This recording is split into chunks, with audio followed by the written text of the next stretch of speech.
En castellano. D'accord. Me llamo Boubacar Hamani, de Niger. Soy de 1982. Bueno, llegué a Barcelona en 2008. Y bueno, mi hobby, no sé.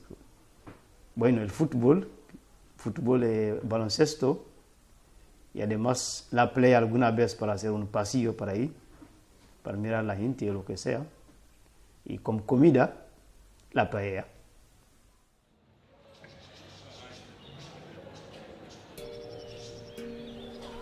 Aquí, bueno, yo veo que la vida es muy sencilla. Cuando tienes un trabajo, no te falta nada.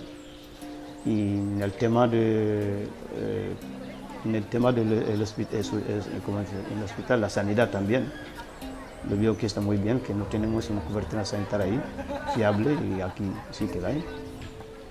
Entonces, yo pienso que cada hombre necesita un trabajo y una salud, donde tu salud ya puede sanar y puede encontrar los médicos que te dicen lo que tiene que hacer.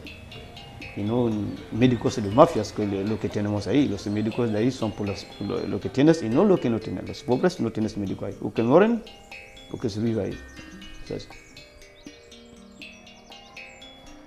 La mejor opción de una vida es que vivir en libertad, ¿no?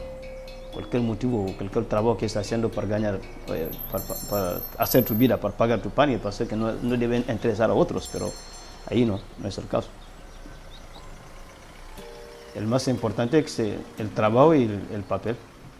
Por ahora estoy libre, puedo viajar donde cualquier país que quieres, entonces es un paso más adelante, ¿no?